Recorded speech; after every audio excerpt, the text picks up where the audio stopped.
15h07, on va donc démarrer. Merci à toutes et à tous. Merci à la presse, merci à télé, je ne sais pas comment vous vous appelez. Quel est le nom? Oui, Agora Saint-Jacques. Agora Saint-Jacques. Très bien. Agora Saint-Jacques. Donc, il me faut un secrétaire ou une secrétaire de séance. Ça change beaucoup, je pense. C'est Anaïd. Donc, Anaïd est secrétaire. Nous avons deux pouvoirs. Oriane Jardin qui donne le pouvoir donc, à Roselyne Goupy et Grégory Berthaud qui donne le pouvoir à Madame Leretani. Le quorum est atteint. Avant de commencer, je voudrais vous proposer une question complémentaire, enfin supplémentaire à la fin de notre ordre du jour, concernant, on va en discuter, mais éventuellement la création d'un poste pour un accroissement temporaire d'activité. Donc on y reviendra, on fera une question supplémentaire. Donc je ne vais pas aller plus loin dans mes propos et je vais passer la parole à Anaïd qui va nous parler. Ah non, il y a le compte rendu par contre. Le compte rendu. Donc il y a eu quelques petites modifications, il y a eu quelques erreurs que Roselyne nous a fait remarquer, donc ça a été corrigé. Est-ce qu'il y a d'autres remarques? Non. Ok. Donc qui est pour adopter le procès verbal? On est d'accord, merci. Donc cette fois-ci on démarre vraiment pour la question numéro 37. Ça concerne la fonction publique et la mise à jour du RIF 7. Donc je passe la parole à Anaïd. Donc, fonction publique, mise à jour du RIF 7. Donc, le RIF 7, c'est le régime indemnitaire tenant compte des fonctions, des suggestions, de l'expertise et de l'expérience professionnelle. Donc, vu le nombre de codes, le nombre de lois, le nombre de décrets, je vous en fais des traces, et de délibérations, je vous lis ce qu'on parle. Vu le décret du 2024-641 du 27 juin 2024 relatif au régime de certains congés pour raison de santé des fonctionnaires et des agents contractuels de l'État, vu l'arrêté du 5 novembre 2021 portant application au corps des techniciens supérieurs du développement durable des dispositions du décret numéro 2014-513 du 20 mai 2014, vu l'avis du comité social territorial du 18 février 2025, au vu des tableaux d'effectifs, au vu de l'avis du comité technique départemental, il convient d'instaurer au sein de la commune de Saint-Jacques-de-la-Mer, conformément au principe de la parité, voilà, considérant que ce régime indemnitaire se compose d'une part obligatoire, d'une part facultative, considérant qu'il convient de définir le cadre général, propose au conseil municipal d'adopter les dispositions suivantes. Donc, article 1, c'est les dispositions générales. Ensuite, il y a les bénéficiaires, les modalités d'attribution individuelle, il y a les conditions de cumul, donc celles qui ne sont pas cumulables et celles qui peuvent se cumuler. Ensuite, vous avez l'article 2, mise en œuvre de l'IFSE.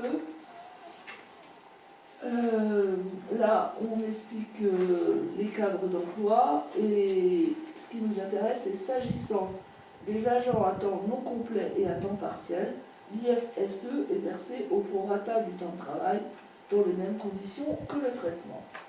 Ensuite, il y a les conditions de réexamen, puis la prise en compte de l'expérience professionnelle des agents et l'évolution des compétences, puis à nouveau les conditions d'attribution, puis la modulation du fait des absences. Donc, en cas de congé de longue durée, l'IFSE n'est pas maintenu.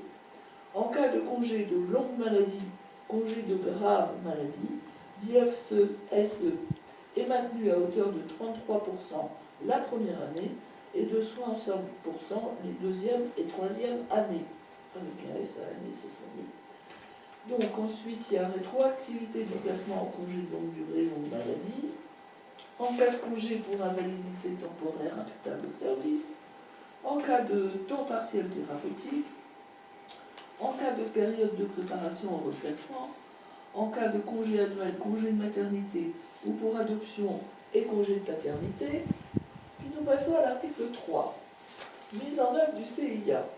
Donc, prise en compte de l'engagement professionnel et de la manière de servir. Donc, il y a plusieurs critères. Conditions de versement. Donc, pour les conditions de versement, s'agissant des agents à temps non complet et à temps partiel, le CIA est versé au prorata du temps de travail dans les mêmes conditions que le traitement. Ensuite, vous avez la modulation du fait des absences et l'article 4, détermination des montants et plafonds. Donc là, il y a des tableaux. Est-ce qu'on peut grossir des tableaux, je crois. On fait une race des tableaux. Ce qu'on voit, c'est que pour l'IFSE, il y a un plafond réglementaire qui est de 36 210. La borne supérieure est 36 210.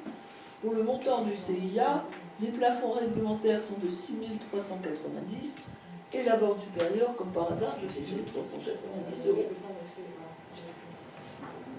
Pour le cadre d'emploi des rédacteurs, donc il y a les différentes fonctions, secrétaire de mairie, adjoint responsable de la structure, poste d'instruction, et les primes varient en fonction de ces métiers.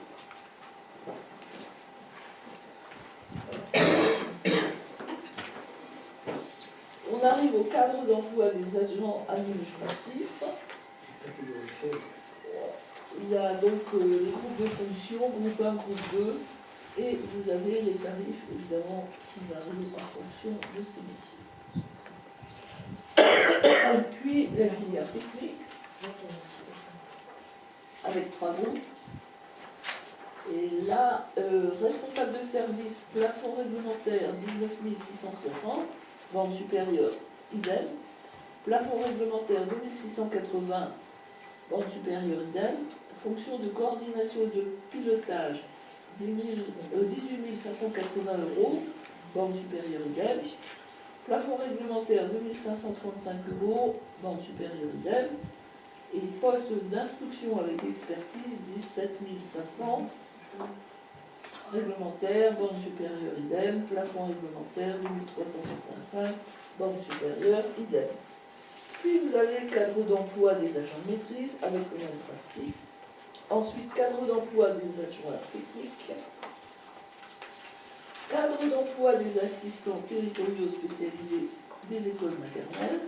Donc, toujours, il y a le groupe. Et la date d'effet.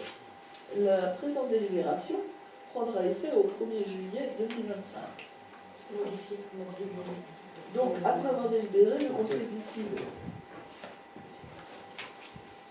2 juillet, puisque ce sera aujourd'hui qu'on vote, évidemment. Après avoir délibéré, donc le Conseil, je vous propose de modifier la délibération 95-2018, d'autoriser le maire président à prendre et signer les arrêtés individuels dans la limite des plafonds mentionnés et d'inscrire chaque année au budget les crédits correspondants. Tout ceci est en réglementaire. Juste une question, qui est le comité social territorial? C'est au niveau du CDG, c'est constitué d'élus et de syndicats et de fonctionnaires du CDG. Non, c'est effectivement ça. C'est en fait ce qui c'est les instances représentatives du personnel pour le distribuer. Et par exemple, quand il y a quelqu'un qui peut avoir une promotion pour l'ancienneté, ou voire même si elle a un examen, c'est le comité paritaire, c'est eux qui décident si on peut créer ou pas le poste. On a les points et les mains liés. En fait, on décide pas de discuter. On propose. Y a-t-il d'autres questions sur ces longues délibérations? Non, enfin, je suis étonnée qu'on soit obligé de délibérer pour ça, parce que de toute façon, c'est le cadre légal, donc c'est étonnant d'être obligé de prendre. Il faut quand même délibérer. C'est pour mettre à jour la délibération de devrait, de fait, être mise à jour. Ouais. Non, parce qu'on est aussi obligé de demander l'avis du comité territorial, alors que c'est une obligation. Donc, Y a-t-il d'autres questions ou remarques? est-ce qu'on prend acte ou est-ce qu'on vote? On vote. On vote. Donc qui est pour? assesseur, on n'a pas trop le choix. Oh, belle réponse. Voilà, c'était pas mal. J'avoue, c'était pas mal. Donc, question supplémentaire, la 38e, fonction publique toujours, mise à jour du régime indemnitaire des agents de la filière police municipale. Et je continue à laisser la parole à Anaïg. Ah, d'accord. Donc, vous avez vu les codes généraux, enfin il y a du code général, il y a des décrets, il y a l'avis du comité social territorial. Donc, considérant les articles, bref, c'est sur l'indemnité, on cible ensuite article 1 bénéficiaire. Donc, agent de police municipale, c'est la catégorie qui nous concerne. Article 2, taux, plafond et périodicité de versement de l'ISFE, part fixe. Donc, moi j'ai retenu que l'agent de police municipale qui nous concerne, c'est 30%. Ensuite, il y a part variable de l'ISFE. L'agent de police municipale, montant annuel maximum, c'est 5 000 €. La part variable est versée dans les conditions suivantes, donc on nous explique dans quelles conditions on la verse. Ensuite, il y a les modalités d'attribution. Donc, il y a quelque chose qui change, c'est qu'en cas de congé de longue durée, l'IFSE n'est pas maintenu. Et en cas de congé longue maladie, congé de grave maladie, l'IFSE est maintenu à hauteur de 33% la première année et de 60% les deuxième et troisième années.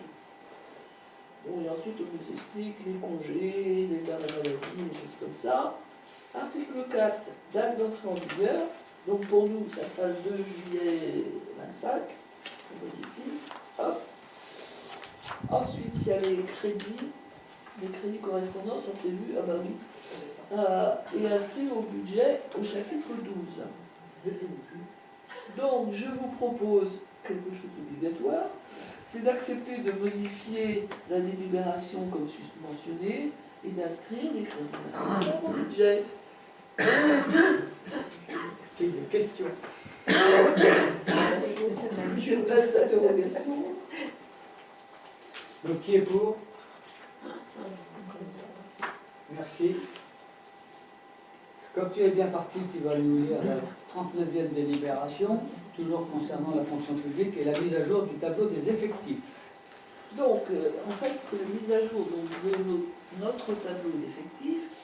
Donc là, on parle de l'article 34, la procédure de promotion interne. Il est proposé de créer un poste d'agent de maîtrise, de supprimer le poste d'adjoint technique territorial principal deuxième classe. Et puis, on a eu des créations de postes, donc il faut supprimer le poste de rédacteur au service administratif, supprimer le poste de rédacteur au camping. Donc, on vous demande d'approuver la création d'un poste d'agent de maîtrise à temps complet, d'approuver la suppression d'un poste d'adjoint technique territorial principal de deuxième classe à temps complet.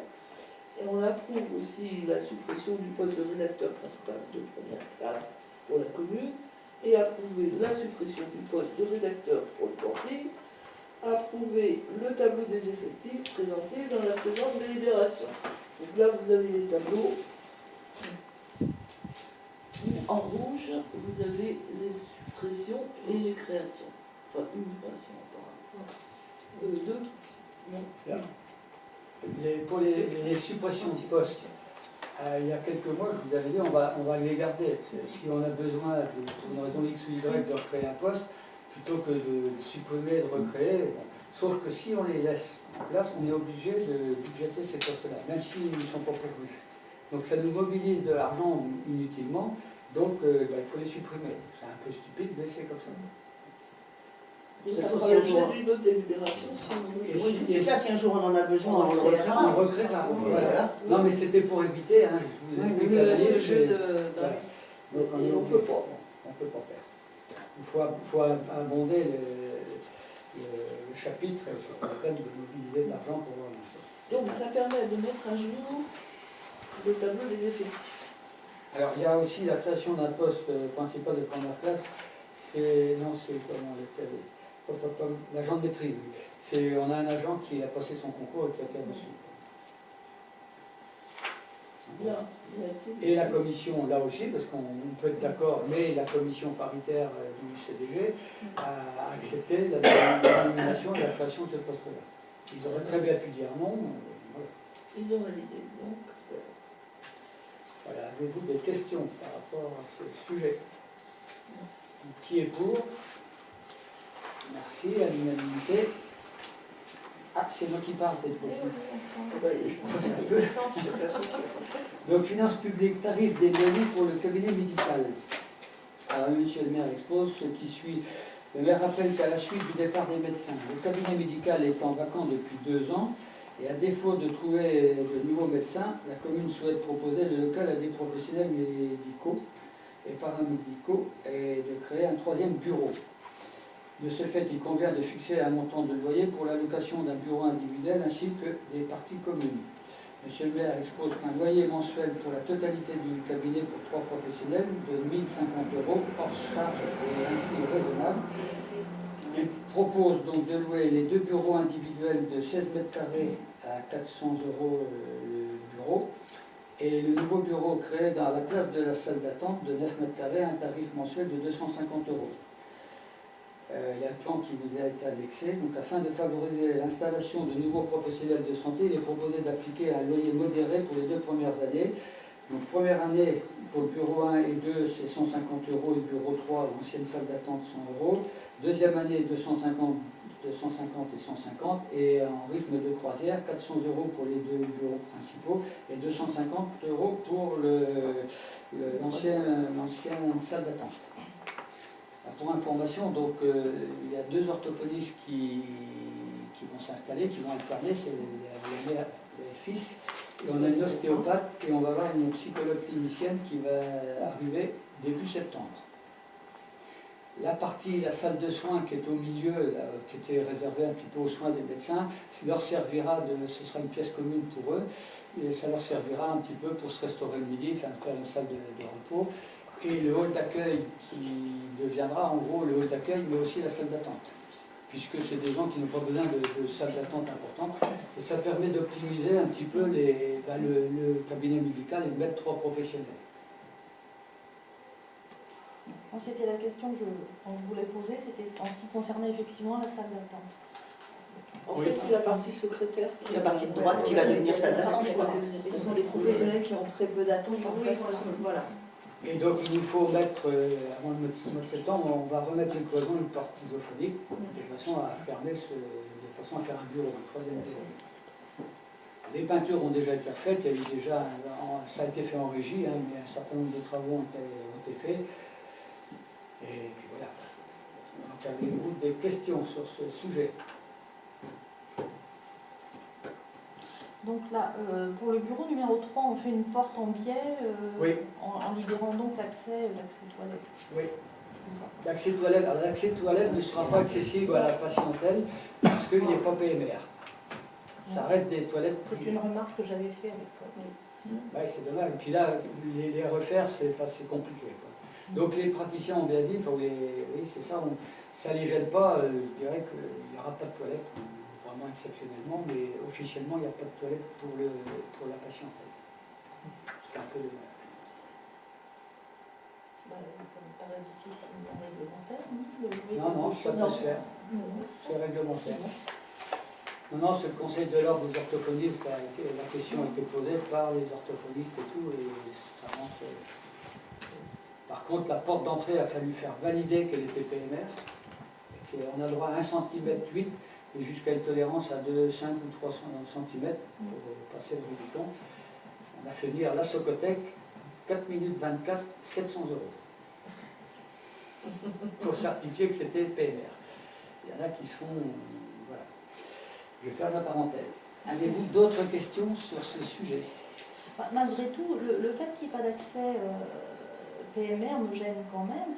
Est-ce qu'on n'a pas moyen, sur le WC qui est dans la partie droite, de le réaménager. Ça prendra sur le 03 en fait. Non, ça prendrait Ah, sur non, l'autre, tu veux dire. sur le rangement de la salle d'attente. C'est celui-là De faire un accès différent. Alors, ce qui peut être fait, effectivement, il faudra l'envisager, c'est si vous avez le plan sous les yeux, il y a ce qu'on appelle l'endroit où il y a les compteurs, où il y avait une petite kitchenette qui reste un local technique et peut-être qu'il y a moyen de faire quelque chose, puisqu'il y a des évacuations. Donc ça pourrait être une solution. Puisque la partie accueil, la partie accueil, je dirais, enfin la salle d'attente, ça va être la partie que j'ai stabilisée là, et cette partie-là pourrait redevenir des toilettes PMR. Je pense. Oui, oui. dans l'urgence, si tu veux, c'est pas prévu, mais Bon, ça a été accepté par les professionnels, mais c'est vrai que ça pourrait se faire. Surtout qu'on a les réseaux, enfin, on a tous les évacuations. moi, je pense que je voulais que ça devienne. C'est une redistribution, moi, c'est logique. Oui, oui, on est d'accord. Bon, là, c'est dans l'urgence, on a des élèves qu'on a appelés pour pouvoir accueillir La psychologue. la psychologue. Alors, Je continue. On va voter. Qui est on a le pour? droit de voter. On va voter. Qui est pour? Merci. Donc, délibération 41, tarif du loyer pour le local au rez-de-chaussée du 3 de la rue de la Poste, c'est-à-dire l'ancien bureau de poste. Le bâtiment situé donc au 3 rue de la Poste est la propriété de la commune. Pour rappel, il accueille sur une partie du rez-de-chaussée l'office du tourisme, l'agence postale et le distributeur de billets de banque qui marche que de temps en temps. Un plateau de 103 mètres carrés. Excusez-moi. Désolé.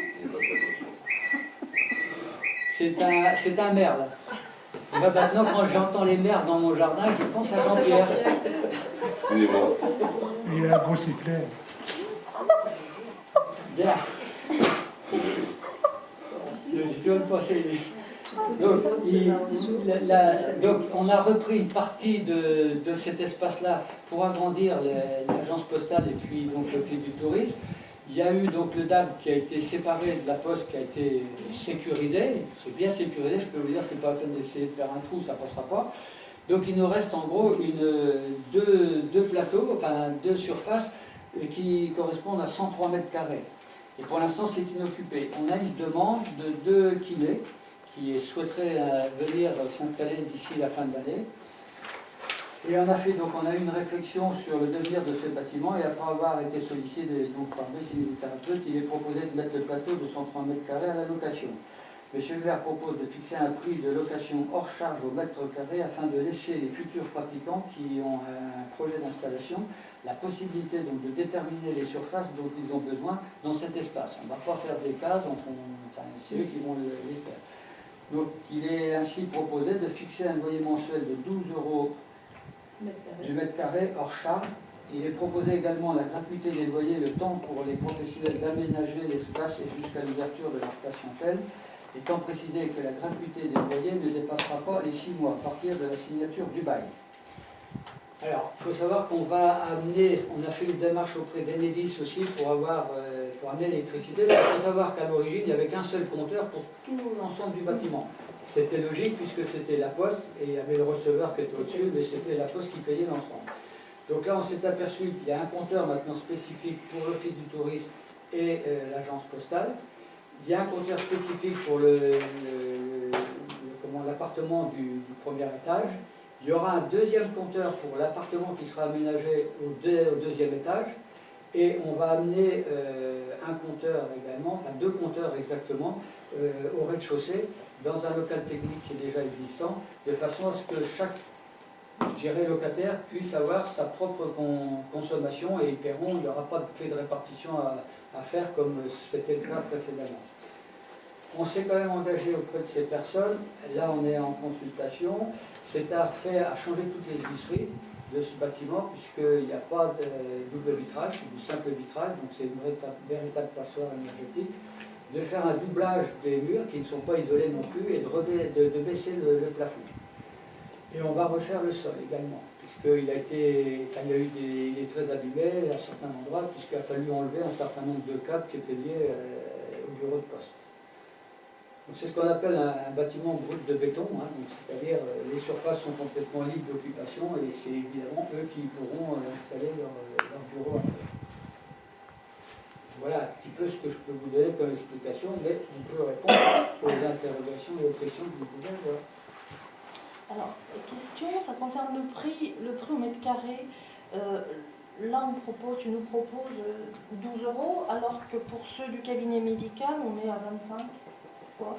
Alors parce que c'est ceux qui, alors, au cabinet médical, ils n'ont pas de travaux à faire. Ils arrivent, et tout est fait, la peinture est faite. Alors que là, ils le prennent que en là, charge. c'est eux qui vont, ils vont prendre en charge, ils vont forcément faire un investissement qu'on ne va pas faire, notamment le cloisonnement, toute l'électricité à refaire, le chauffage à installer, les réseaux, enfin tous les réseaux, les fluides. Et puis voilà, l'emplacement est un peu moins, mais c'est surtout parce que c'est ce qu'on appelle le brut de béton. Quoi, hein. Donc ils sont. Donc on a vérifié un petit peu sur les différentes propositions qu'il y avait dans tout le secteur, c'est à peu près ces tarifs-là qui sont proposés aux entreprises. D'accord. Et donc ce sera 12 € pendant combien de temps?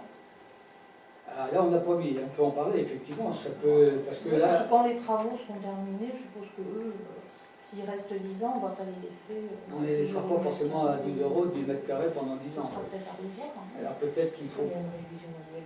Oui, il y a la révision. Ouais. Donc on verra ça. Enfin, on verra ça. C'est un bail professionnel, il y aura une révision annuelle du loyer, comme pour tous les autres baux.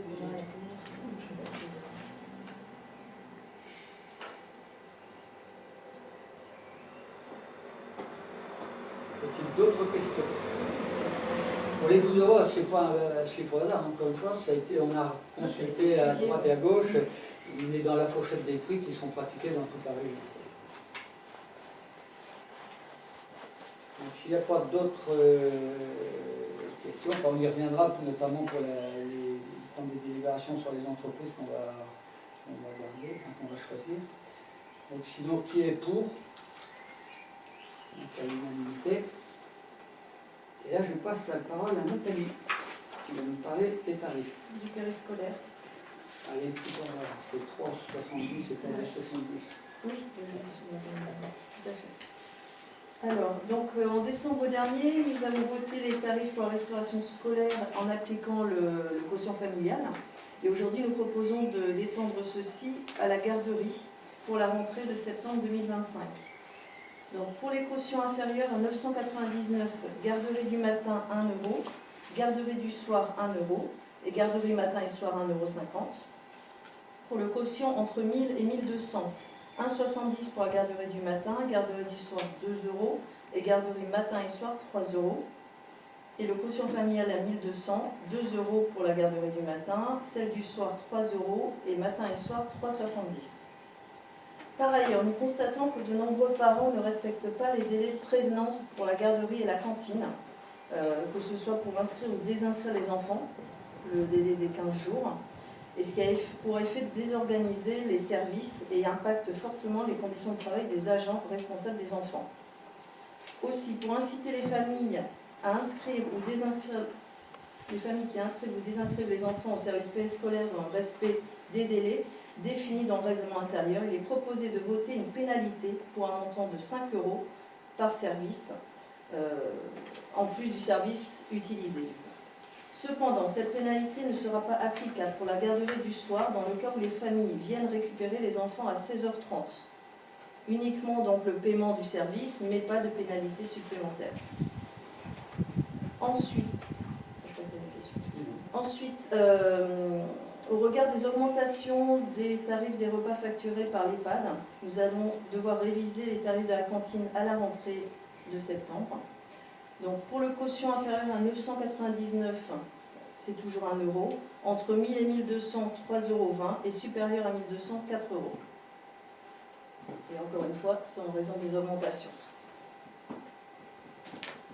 Oui, parce que l'EHPAD, on leur avait posé la question à la rentrée scolaire de 2024, il n'y avait pas d'augmentation. Ils nous avaient dit pas Ils nous d'augmentation. avaient dit pas d'augmentation. On a reçu une facture au mois de mars avec une régule de 700 ou 800 €, du chiffre en tête, alors qu'on ne va pas l'honorer puisque nous, on n'avait pas pris de On n'a pas été délibération. informés. Là, je leur ai posé la question, mais je dis pour l'année 2025-2026, ils m'ont dit effectivement, on va être à 4,01 €. 0,1. Donc on applique, c'est ce qui nous permet de voter pour la rentrée scolaire, parce que voilà, y a-t-il des questions? Non, pas de questions, donc qui est pour? Ok, merci. Donc la dernière question de ce conseil avant la trêve estivale, je dirais trêve estivale pour les conseils, et pas pour le travail. Donc fonction toujours la fonction publique, création d'un poste pour un accroissement de police municipale est en arrêt de maladie depuis le 23 mai et sera probablement prolongée au-delà du 5 juillet. Une absence qui pèse à la fois sur les services techniques et le service administratif. En outre, à ce stade, plusieurs de ces missions ne peuvent être assumées. Surveillance du stationnement, des bateaux sur la plage de Rougeret, surveillance de la zone bleue, organisation de la circulation sur la voie publique lors des manifestations, etc. Manifestations estivales. Aussi, afin de pallier à cette absence, il est proposé de créer un emploi non permanent au motif d'un accroissement temporaire d'activité et de recruter un agent de surveillance de la voie publique, ce qu'on appelle un ASVP. Contrairement à l'agent de police municipale, la ASVP n'est pas obligatoirement titulaire de la fonction publique territoriale, mais peut être contractuelle. Les ASVP ont exclusivement compétence pour constater par procès-verbal les infractions au règlement relatif à l'arrêt et au stationnement des véhicules, c'est-à-dire constater et verbaliser les cas d'arrêt ou de stationnement interdit des véhicules. Alors je vous passe les alinéas. Constater et verbaliser les cas d'arrêt ou de stationnement gênant ou abusif et constater les contraventions relatives au défaut de la position du certificat d'assurance sur les véhicules. Ils peuvent également constater, je suis pas sûr que ce soit encore bon, on ne met plus les assurances maintenant. Non, c'est fini la séance. Ça c'est fini. Bon. Donc ils peuvent également constater les contraventions aux dispositions des règlements sanitaires relatifs à la propreté des voies et espaces publics. Ils peuvent constater les contraventions concernant la circulation, l'arrêt et le stationnement des véhicules dans les cours de gare. Du code de transport. Ils ont compétence sous réserve d'un commissionnement par le maire pour procéder aux constatations sur la police de la publicité enseigne et préenseigne lorsqu'il existe un règlement local de publicité. Nous en avons pas, mais on va en avoir un par le biais de Dinago et dans le cadre du parc régional naturel. Ils peuvent être désignés par le maire pour rechercher et constater les infractions au règlement relatif à la lutte contre les bruits du voisinage. Les ASVP ne disposent que de prérogatives de police judiciaire limitées. À l'occasion d'une verbalisation, ils peuvent demander l'identité du contrevenant, c'est-à-dire de décliner son identité, sans toutefois pouvoir le contraindre à présenter un document justifiant celle-ci. Ils participent à des missions de prévention aux abords des bâtiments scolaires, sécurisant les passages piétons sur la voie publique et renseignent les usagers de la voie publique. Sont exclus de leurs compétences notamment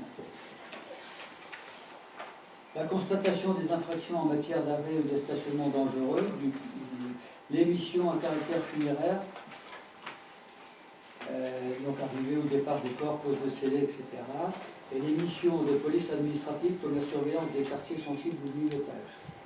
Vu l'article du L332-23-1 du Code général de la fonction publique autorisant le recrutement sur des emplois non permanents d'agents contractuels pour un accroissement temporaire d'activité pour une durée maximum de 12 mois, sur une période consécutive de 18 mois renouvellement compris.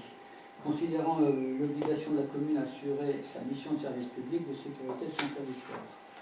Donc l'objectif, c'est pas de faire ça sur 18 mois, c'est de faire les 2 mois d'été qui sont quand même les plus compliqués pour nous. Peut-être qu'avec un peu de chance, notre agent va revenir. Et je ne suis pas du tout sûr que même si on fait une recherche, qu'on ait quelqu'un, mais il faut donner la possibilité quand même de pouvoir pallier cette absence qui nous a fait compliquer. Donc avez-vous des questions? Je voulais savoir si pour ce poste-là, vous alertez tout le CDG. Alors là, le CDG, on a déjà posé la question, ils n'ont personne, donc ça va être chez un appel via le France Emploi, via les journaux. Quoi, hein. Le CDG aussi. Le CDG, vous ils n'en ont pas. Non, mais on peut passer des annonces sur Oui, l'emploi territorial. emploi territorial, c'est ça. De toute façon, on est obligé. Mais ils n'ont personne, voilà. On peut passer par le CDG, mais ils n'ont personne au niveau. C'est pour ça que je posais la question. J'avais été étonnée que vous étiez. Voilà. Donc on peut créer, mais on n'est pas sûr d'avoir. Tout à fait. Y a-t-il des questions? Donc qui est pour cette création temporaire? Merci. Y a-t-il des questions diverses? Oui, moi j'en aurais une petite remarque. J'ai vu que bon, on a fait un effort de fleurissement sur la commune, ça c'est bien, c'est bien agréable pour tout le monde. Mais j'ai vu qu'on a ajouté des jardinières boulevard du Rougeret, des jardinières qui dépassent la bordure du trottoir. Ça risque de créer des accidents. C'est une drôle d'idée de les avoir mis comme ça. J'ai vu ça ce matin, moi j'ai vu aujourd'hui, ça a été posé ce matin, dans la matinée. Oui. Je me suis fait la même réflexion. Donc, je vais voir avec Jean-Michel dès demain, parce que j'ai bien, en venant tout de suite, j'ai vérifié, effectivement, il dépasse bien sur la voie publique. Et quand on a fait un boulevard volontairement réduit dans sa largeur pour casser un peu la vitesse, donc je veux dire, si les gens se servent de trop, ils vont nous arracher la jardinière. Ça va être arraché. À mon avis, on va la Et ça arrachera les poteaux sur les lesquels... jardinières, bon, c'est embêtant pour la commune, mais qui se laisse. Oui, non, voilà. Aussi, Donc, un accident, c'est embêtant pour tout le monde. mais bon, j'ai fait la même. Je pense qu'il faut revoir le positionnement. L'idée était bonne, enfin, c'est joli, Oui, mais pas là. Mais voilà. J'ai pas vu, moi. Des deux côtés du boulevard du Mais on est passé pour m'entendre. Oui, je vous ai fait ça, forcément. On va regarder en partant. Mais vous allez voir en partant, effectivement, ça dépasse pas beaucoup, mais suffisamment pour. Il suffit qu'il y ait deux camping-cars qui se croisent, à mon avis, ils vont accrocher complètement. Merci d'abord. Voilà. Y a-t-il d'autres remarques? Non. Bon, bien, écoutez, je vous remercie, je souhaite de bonnes vacances à toutes et à tous, et je vous dis à la rentrée, enfin, j'espère quand même vous voir d'ici là.